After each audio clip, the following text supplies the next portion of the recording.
நாம் குறிப்பாக தீர்க்கன் கூறிய ஒரு வசனத்தை எபிரேய ஆக்கியோன் கூறுகிறார். ஒரு சரீரத்தை எனக்கு ஆயத்தப்படுத்தினீர். பரிசுத்த கடவுள், தேவாதி தேவன், துவக்கமும் முடிவும் இல்லாதவர், ஆவியாயிருக்கும் கடவுள் மாம்சமானார். இது கூடக்கூடிய ஒரு காரியமா? இது ஒரு எளிதாக நடைமுறைப்படுத்த முடியுமா? இது பற்றி பார்த்தோமானால் இது நமது அறிவுக்கு எட்டாததாகும். ஆகாப் அரசனுக்கு கூறப்பட்டது, நீ ஒரு அடையாளத்தை கேள் என்று கேட்டான்.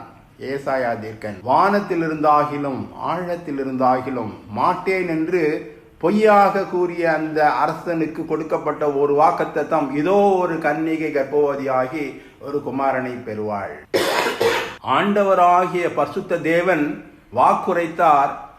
யாருக்கு என்றால், அவருக்கு எதிராக செயல்பட்ட ஒரு அரசனுக்கு முன்னோடியாக தீர்க்க தரிசனமாக வாக்குரைத்தார். இதோ ஒரு கன்னிகை கர்ப்பவதியாகி ஒரு குமாரனை பெறுவாள்.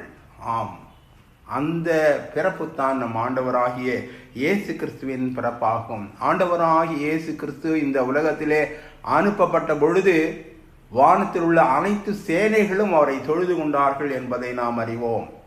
ஆனால் அந்த பிறப்பை அவர் தம்முடைய சித்தப்படி, தம்முடைய திட்டத்தின்படி மனுஷ சாயலாக பிறக்கும் பொழுது தம்மை தாமே தாழ்த்தினார். எத்தனையாய் தாழ்த்தினார் என்பதை குறித்து நாம் ஒவ்வொரு கிறிஸ்துமஸ் காலங்களிலும் சிந்திக்க அன்போடு அழைக்கப்படுகிறோம். அந்த நிறை மாத கர்ப்பிணியாக இருந்த மரியாள் ஒரு பயணம் செய்ய வேண்டியதாயிற்று. இது யாராவது அனுமதிப்பார்களா? நாசிரேத்திலிருந்து பெத்லகேம் பயணம். ஆம், நாசிரேத்திலிருந்து பெத்லகேம் பயணம் ஒரு அரச கட்டளையின்படி செய்ய வேண்டிய ஒரு சூழ்நிலை. அவர்கள் அதற்கு எதிராக செயல்படவில்லை. இவர்தான் மேசியாவிற்றே, ஆகவே நாங்கள் எங்கள் இஷ்டப்படி செயல்படுவோம் என்று அவர்கள் நினைக்கவும் இல்லை. ஆண்டவருடைய வழிநடத்துதல் அவ்விதமாகத்தான் இந்த உலகத்திலே செயல்படுகிறது. அவர்கள் பயணித்தார்கள். பிறக்கும் தருவாயிலே அவருக்கு சத்திரத்தில் கூட இடம் கிடைக்கவில்லை என்று காண்கிறோம். இது எத்தனை ஒரு மிக மோசமான ஒரு நிலை அல்லவா?